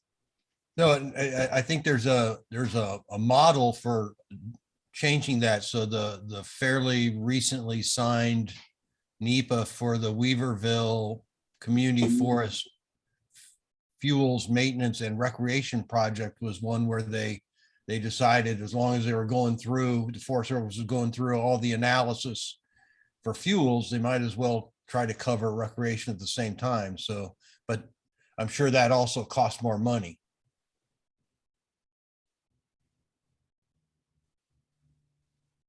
Well, there's that. Yeah, but at least, and I was wondering, I have another what if. So the Watershed Center and the RCD are both engaging in an Upper Trinity River watershed assessment of some sort, right, Kelly? Yes. And so Water- I'm assuming water that, quality and quantity. so I'm assuming that includes looking at the road network. Yes. So could that be an opportunity as a kind of a byproduct of that? Could be road conditions to trailheads? It could be. I mean, it wouldn't be the purpose, but it would be, this road is eroding really badly here, here's what the fix is. Whether that or is. I'm not sure if we're primarily- actually going to be doing like a full-blown road inventory or Okay. not. That I would need to check with Amelia. So anyway, if you could check on that, that might be a way to help move forward the improvement of the access roads to trailheads. Yep. Okay. And I'm not sure on the Watershed Center, like what the focus of that is. And maybe Yeah, that- I don't know either, but anyway. It's So slightly Jack can maybe different. They're carry kind of that like on. parallel projects. Yeah. Jack can maybe carry that back to Josh, who I'm assuming is the lead. Yeah. Yeah, that is correct. I have a few details regarding that project, but not fully in depth nearly as much as Josh does. Well, I think we kind of beat this rack thing to death. But I think the overall outcome is everybody worked together with the Forest Service and the partners to try to come up with some really spiffy projects that the rack might love. And I'm anticipating a new RFP kind of process, maybe March, maybe April. So for things that would be at least a year out before they would probably get funded or actually have available funding. So we have had on the agenda over the last year or so, Great American Outdoor Act updates, and I just didn't know if anybody, Forest Service or BLM, had anything new on you know, I mean, Mike talked about things that are already funded trail wise, but are there any new ones that are being funded or new things that are being proposed where you need some help with advocacy? So I don't know who wants to kind of start recreation related. Sarah, you're looking into your camera. I don't have anything new for the NRA relative to our last meeting. Okay. So how Still about at construction for Bowerman Spring 2022. Yeah, and that's the re-roofing project, right? Yeah. Yeah. Okay. Anybody else? I don't have anything new to add for the GOA, but I can tell you that I am currently working on a project for rehabbing the campgrounds out in Palm that have been neglected for a while. So we are doing some infrastructure repair. We're putting in some new concrete pads with the ideal that eventually those will become fee sites as well. That's something that Sally has requested of us. So yes, mostly just minor infrastructure repair, kind of making things look a little bit nicer. So we've already taken down all the hazard trees in that area, as well as ensuring that the oak woodlands are more properly taken care of. They were being kind of drowned out by a lot of the fir trees in that area. So I'm planning on going in there next week with Cliff and installing some road barriers, both rock and wooden barriers, just to make sure that people are going in and trying to prevent them from driving down to the river access points, which are not actually designated as river access at this point. So really it's just minor infrastructure and trying to keep people from destroying the areas outside of the developed spots. Cool, great. How about BLM? Does BLM have any GOA stuff going on in Trinity County? No, is my answer. No, that's okay. I'm trying to remember where the county line is. We have a GOA funded, I guess, is it GOA or deferred maintenance? But that's in French Gulch, which is still Shasta County. So Okay. no. Okay. So anything else related to the Great American Outdoor Act? Is there a new round coming up, or have you heard? Anybody? I have not necessarily heard, but we do have a district engineer who's kind of tracking it Okay. for us. I think we have, again, we don't have any Trinity County projects that we've identified. Okay, cool. Okay. So if nothing else on that, to partner updates, and this is Jack, this is your spotlight. My time to shine. All right. So with regards to the new trails being built, we touched already on the Ewing Reservoir trails. So the grand total as far as mileage is concerned, we're looking at between 10 and 12 miles of trails being built. And this is on, let's see, mostly BLM land and Hayfork Water District land. And there's a small segment as well that will potentially be on US Forest Service on the southern section of that system, with the primary goals of resurfacing the existing trail system, developing new trails and building that. And this will be in cooperation with the Reading Trail Alliance, as well as, Reading Trail Alliance and the Watershed. We'll be adding in new picnic tables and a new restroom. So because it's BLM and Water District, it'll be a couple of different fund sources going on with that. And we are hoping to get construction going on that project in the relatively near future here. It will kind of depend on, because we also are trying to get as much headway on the new sweepstakes trail that's coming down from Weaver Bali. At this point, we are going to go up onto sweepstakes in the near future here and assess the soil moisture. If it's just too moist still from these last storms that came through, then with the heavy equipment that we're using, both the mini excavator and the trail dozer, if it's too moist, then we don't want to risk having the equipment get stuck. So there's always the potential that we might be able to get that equipment over to Hayfork as well. So both the RTA and the Watershed are working on both of those projects together. So kind of determine what the priority is as time goes on. But as far as the sweepstakes trail as well, that overall is going to be about a 6 to 7 miles worth of downhill almost entirely. And so that'll start up on Weaver Bali. It's about 5 miles to connect down to Jackass Ridge. And that will also connect into the new Blue Lead and Browder trails and bring us pretty much all the way down to, as Kelly was mentioning, that Spaghetti Bowl where he was talking about a need for a restroom there. One of the big ideas that the RTA had was developing a shuttle system that could actually meet at the bottom of the Weaver Basin Trail system and take us all the way up to the top of that sweepstakes trail. So, I mean, we could have all kinds of tourism coming in, I mean, especially from the mountain bike community in Shasta County, as well as surrounding areas. Like, you could pay money to take the shuttle system up and then ride it all the way back down with very little uphill effort on your part. And especially if we could work on some partnerships along with local businesses. Like, I know the Trinity County Brewing Company has been really huge with the RTA. So maybe we could work in partnership with local businesses and really encourage people to stimulate the economy here in Trinity County.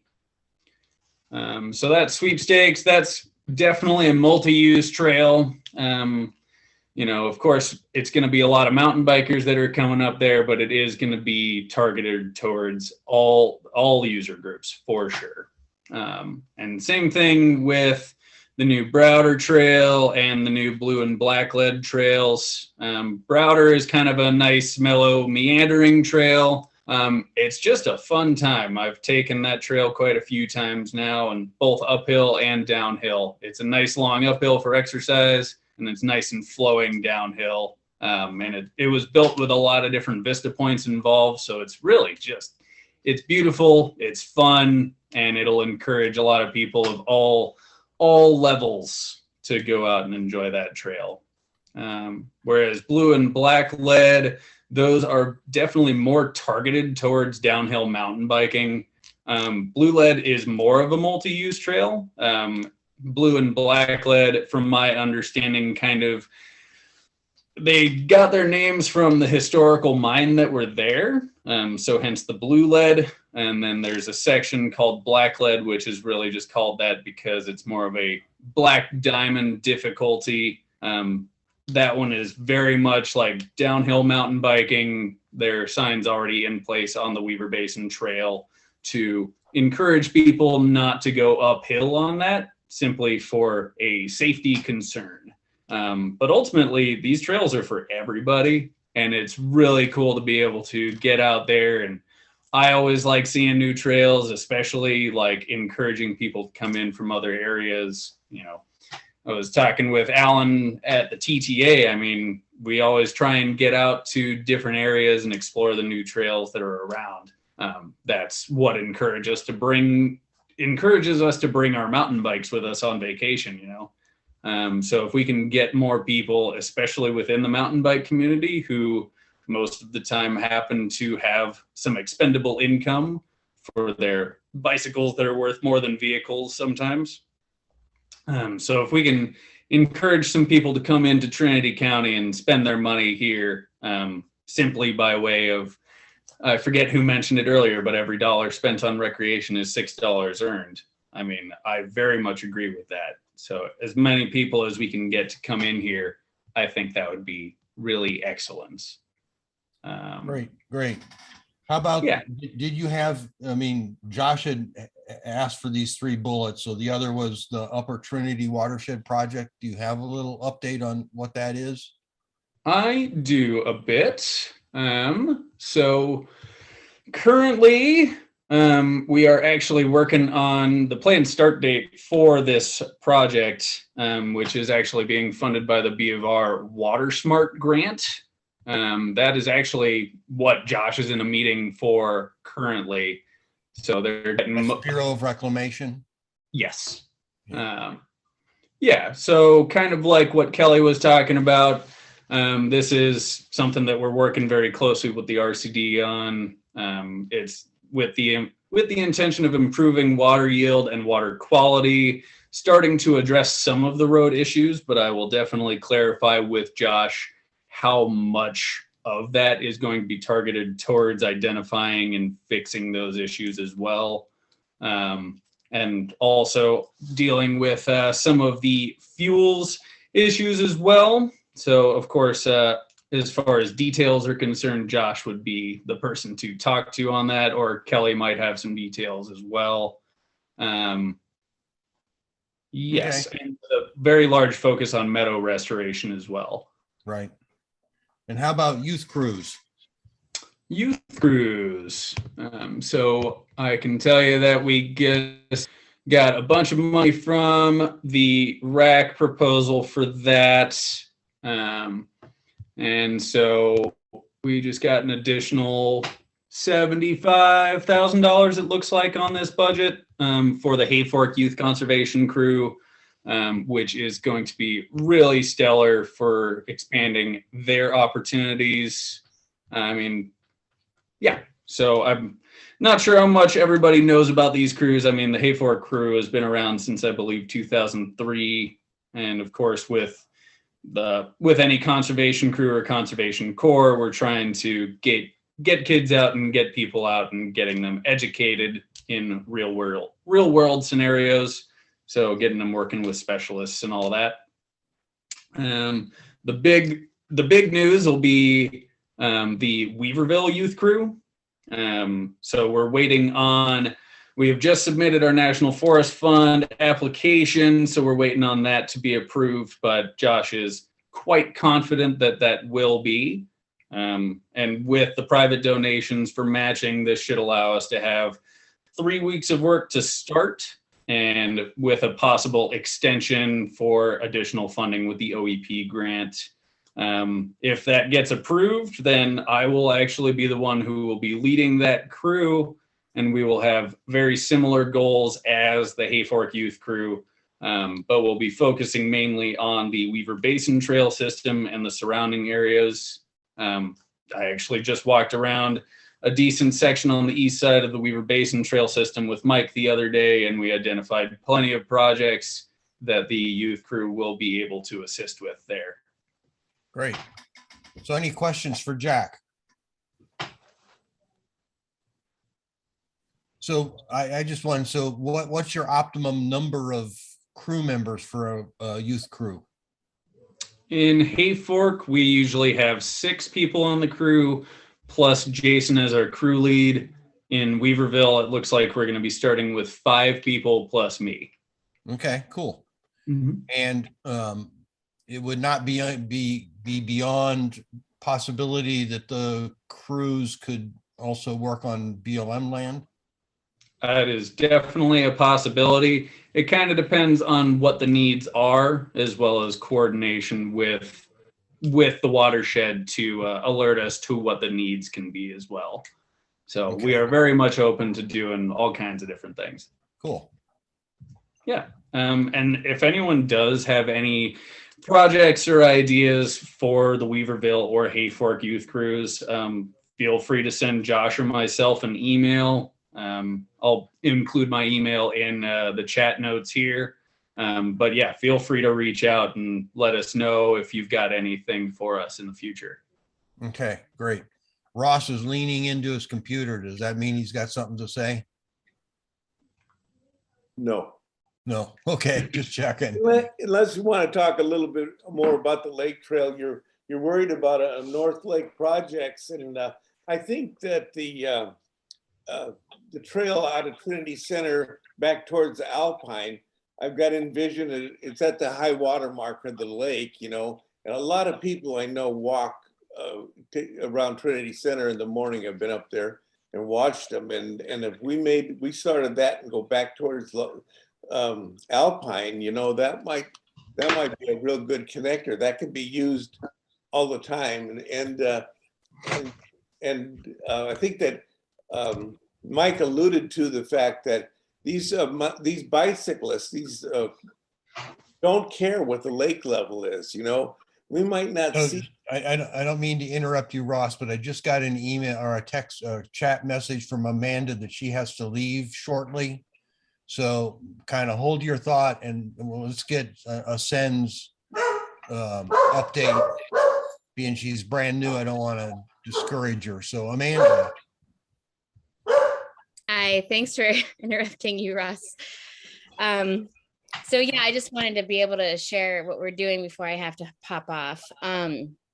And it actually dovetails nicely with what Jack was saying. So this year, and we are also really open to just ideas and things. And if Mike has anything to add, I've been working with Eric Rademacher around some places where a Sen can send work crews in. So we do both a teen stewardship work experience trip. So same kind of thing, a youth crew, they get paid, they get the experience and resume building skills. And then we also do a lot of stewardship with the younger kids as well. Even as young as 6, we do camp cleanups and just kind of planting the seed of stewardship. And then we have our adult trips. So this year, I'm pretty sure we're really planning, again, we're in the brainstorming mode, but this feels pretty solid. Our youth crew is going to go into, like Mike said, up to Foster's Lake. So we'll be working that whole Boulder Lakes trail. I'm really excited about this trip for the kids because there's so much eye candy up there for them. Lots of lake swimming and other fun things to do, as well as all the trail work that they can engage in. And the cool thing about that trip is that a couple weeks before, we're going to be sending in a group of adults to the Sugar Pine area. So I'm hoping that it addresses that issue of that trail being closed, that we can get some significant work done in there and it holds. And that connector trail, Battle Canyon, I believe it's called, that hooks up and up into the Foster Lakes area. So altogether, it's something like a 25-mile loop that between the adult and the youth teen crew, hopefully we can fix up those trails really well. The other ideas that we had that we still have to solidify, we do a 12 to 14-year-old leadership and mentor training trip. And the thought was maybe this year we could send them up Canyon Creek because there's a lot of brushing that needs to happen up to the Boulder Creek Lakes. And that's like a great activity for that age group. It's significant enough to open up trails and really make a difference, but it's not so arduous or, torturous for these kids. And they're wondering what the heck we're doing with them, dragging them out there and making them work. So that's one idea. That would be a 5-day trip. The teen trip 7-day and the adult trip is 5 days. And each of our groups in the Trinity Alps have 5 participants and 2 trained guides. We have another youth trip for the age group of 12 to 14, which is either going to be a 3 or 5-day trip. We have a trip for 9 to 11-year-olds. We have multiple day hikes, and a lot of those we do light stewardship as well, if possible.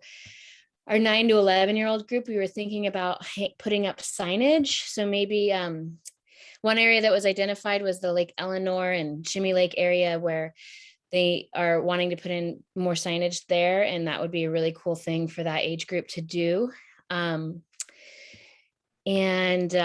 Another cool idea, if we did like an overnight with adults, we could shuttle folks up to Weaver Bali to work the East Weaver Lake trail, going all the way back down to the East Weaver campground.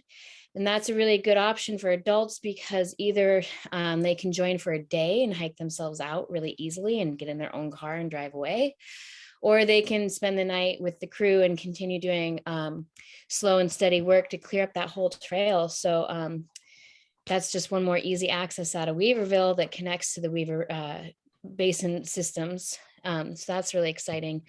We're trying to put that together as well. And there's a few other ideas going around, but those are the ones that are really sticking. So that's kind of what I got right now. And, Mike and Eric, and we talk with them all the time. So if there's other ideas and ways we can plug people in, we're totally open. We're still scheduling. So cool. Great. Any questions for Amanda? No? Well, Amanda, thank you so much for joining us today. And I hope you'll be a regular member of the Recreation Committee. Yeah, I'm glad to be here. There's a lot of good information here that is important to know. So I'm stoked to hear what everyone has to say. Okay, great. So Ross, back to you, but just briefly, because you guys are going to do a field trip to look at these areas. You're muted. It was just hype. You've all heard it, but the people using the trail are, it's irritating. They go through every campground. The whole trail is on NRA property on the west side. And they use the campgrounds, and they don't care what the level of the lake is, so, and they pass by or close to every business on the west side of the lake. And Sarah had to leave us at noon, but said that she'll get with Kelly and myself with some potential dates for the field tripping project. So we'll see what we can get organized, hopefully before the weather turns wintry again. So on to other partners, RCD, things that we haven't covered already, Kelly or Denise. I'll give you a quick rundown. The most important thing that, that's rec related at this point for us is, the award from the RAC for us to be doing some trails work. And, it was a pretty good chunk of change. We have some match from a local funding source to match that project. So it's going to be a pretty good amount of trail work. We want to get the Mackenzie Gulch Trail itself brushed a little bit better in a few of the areas where it's getting sort of the brush is sort of encroaching in the poison oak and whatnot. But the primary focus of that is going to be GIS related and some serious upgrades to what it will be named the Junkins Ditch and the essentially what is the Upper Howe Ditch. Those trails will, I've talked with Mike a little bit about what we think should be, worked on, what kind of priorities we should see there. I know that the equestrian group that Audra Hometz is involved with has plans to run their 4th of July endurance race on the Junkins Ditch. So we will probably be trying to focus on that particular stretch of ditch line, as soon as that funding becomes available, which we anticipate those agreements to be in place by, with the workload that their grants and agreements office has right now, and all the RAC, like Trinity RAC, Siskiyou RAC, Shasta RAC, we anticipate those funds becoming available later in the spring or early in the summer. So we're hoping to get some improvements done prior, if possible. I mean, we'll be focusing on this as soon as we get that money in place. But we're hoping to get some of that work done prior to the LaGrange Classic in June. But it just will depend on how quickly things get through GNA. And I did want to, I don't know how widely available this information was, but I just want to let Jack know that on top of the 75 that was approved for the youth cruise, there was another 50 that was added to it. So, so you guys got a pretty good chunk of change for that program. Oh, now I see it. Excellent. Thank you very much for letting me know about that. That's great. Okay. Yeah. So we're looking forward to doing a fair bit. I mean, we also got a little bit of funding for just general Weaverville Community Forest stewardship, which will have some money in it for doing some, I think, some wildflower hikes and some interpretive hikes and some improvements to some of the trails with signage, if I'm not mistaken. So we're looking forward to getting onto those projects. That was also approved as some of the RAC funding for the Weaverville Community Forest specifically that will be related to the Weaver Basin Trail System. But the mapping port component, I haven't sat down with Denise for a while, but maybe Denise can speak to some of the initial plans for the mapping that we intend to get accomplished with some of that funding. Yeah, so we have been working on updating the new trails that you had just discussed, the Browder and I think the Blacklead. We got that into the GIS system. And we still need to add elevation to the new trails. And then we had talked about making a story map. Is there anything else that you could think of, Kelly?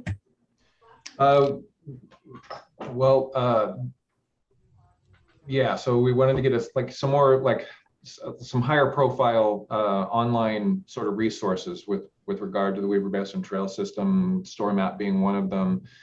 But there was also some hard copy, I think, production, because obviously people are still coming into town and looking for maps to utilize on the, you know, as they're adventuring up into the Weaver Basin Trail System. So there'll be, I think, some hard copy map production as well as there, you know, one of the things with regard to that piece was that Ross had brought to me a while back a pretty cool idea, which is a bandana that has, you know, a trail map on it, which is completely reusable, washable, you know, doesn't fall apart in the rain, you know. So we have quotes to get something like that done for the Weaver Basin Trail System as well, which I think would be a really cool thing to be able to, you know, to be able to get out and utilized not only for local folks, but we probably, you know, we haven't talked about sale of those or anything, how those would be distributed, but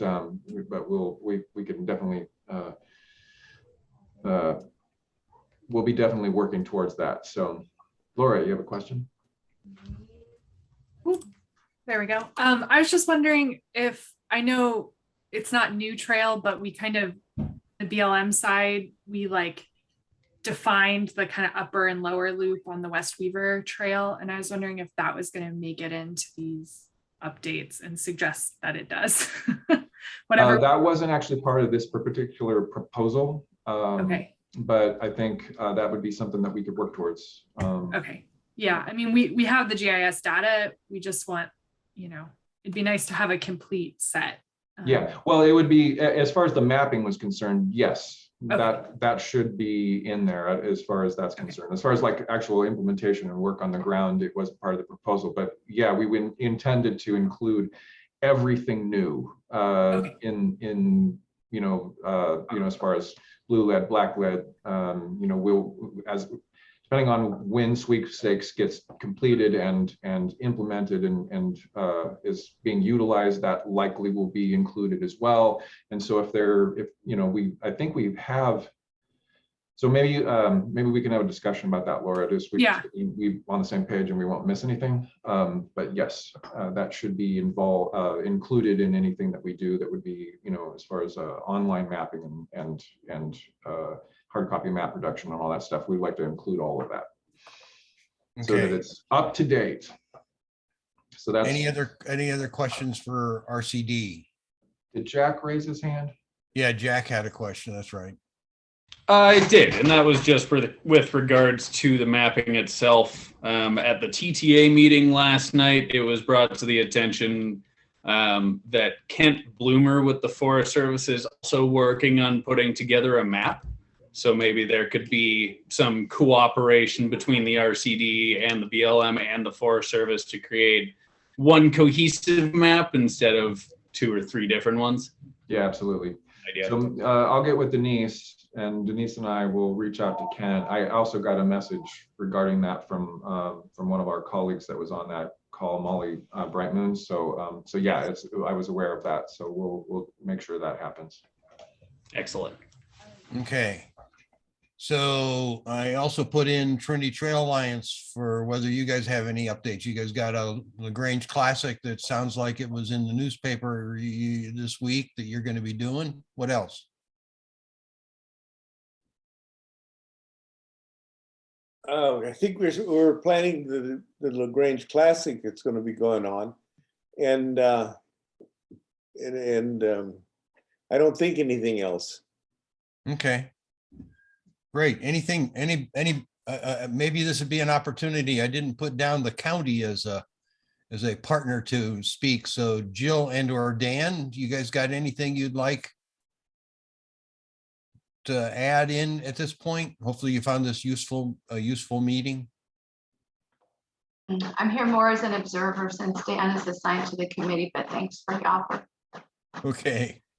Dan, Yeah, I don't think I have anything to add. I think this is my first recreation meeting, so this was mostly just trying to listen in and catch up with what you guys are up to. So a lot of information. okay. So one thing that I'll add, Dan, for your benefit, at least in part, is that I know that the Mad River Ranger District is not present, but I believe that they actually are in the process of getting approved and recruiting for a recreation officer at the Mad River Ranger District. So hopefully once that person is up and running, we'll have a little bit more representation from Six Rivers. That would be beneficial. Yeah. Okay. So anything. One Go ahead. real quick thing, Pat, before we move on real quick. Dan, just to be aware, one of the things that we've had a hard time with this recreation committee in the past up to now is, Ruth Lake is another, recreation opportunity within Trinity County, and we've had very little participation from Six Rivers with regard to this particular committee. So, if you're having discussions with Kristen Lark or anybody, down in the Six Rivers area about such things, it may be worth, just mentioning that, we would love to hear from them about, what kinds of recreation, opportunities they might have interest to bring to this group. If you want to deal with the Ruth Lake area specifically, a lot of that you would have you reached out to Ruth Lake Community Services District, because they're actually the landowner of a lot of the ground right around the lake also. So if you can get them involved, they might have some input also. Okay, that's a good tip. I don't know that we have really done that, but I was under the impression, does the Forest Service maintain the campgrounds around that lake? Some of the campgrounds are Forest Service and some of them are Ruth Lake. So there's I think Bailey Cove, Fur Canyon, Mad River Campground are the Forest Service campgrounds on the northeast side of the lake, and then there's the majority of the campgrounds are Ruth Lake Community Services District. Okay, that's good to know. And Kelly, if it helps, I sit on LAFCO, and the next LAFCO meeting is actually Ruth Lake Community Service District Municipal Service Review, so I can get you contact information for people over at the CSD there. Okay, that'd be great. Okay. Okay, anything else? We're kind of losing our numbers as we kind of slip beyond noon. Anybody have anything else for the good of the group? Well, I was just thinking, so the collaborative meets next week. I know the agenda, I think, has been out, but I think. No, the agenda's not out. Well, I think we should put on the agenda, how can the collaborative, convey up the chain that we need more staff or resources or whatever for the recreation committee. I know, I think the Forest Service mission might be changing with the new administration, and maybe not so much emphasis on get out the timber cut, but how can we say, okay, infrastructure bill money, can any of it go to recreation? Priorities, can any of it go to recreation? Because again, Forest Service, you are truly our 800-pound gorilla for, our economy on recreation. So I just maybe get the collaborative somehow moving it up the chain. Okay. Any objections? No, okay, that's a good idea. Anybody, anything else? Oh, there was one thing. It's a little bit far off right now, but I was noticing on the agenda that, one of our 2022 meetings for this group is, has the second Friday of every other month. happens to fall on November 11th, which I'm quite certain will not be, the agency folks will not be working on that day. So did we want to discuss reassigning that particular date now this early, or do we want to table that till like next meeting? I think we ought to do it now so people have all the possible warning in the world. We can't have it the following week because that would be the full collaborative. Do we move to the first Friday in November? I mean, that would be the logical thing, in my opinion, to do. And maybe, I think that's what we should do. And maybe we'll just November send out a note to everybody to that effect. Is that the will of the group then? Yeah, because we definitely want people, we want people to show up. Okay. They'll be out recreating somewhere on the holiday. We would hope so. Okay, so with that, anything else for the group? Okay, well, I want to thank everybody, especially thank Dan and Jill for joining us today, and everybody enduring kind of my longer than normal meeting. So with that, full collaborative meeting for active members is next Friday. Thanks, everyone. Okay, thanks. This was a good meeting. Yeah. Thanks, everyone. Jam-packed.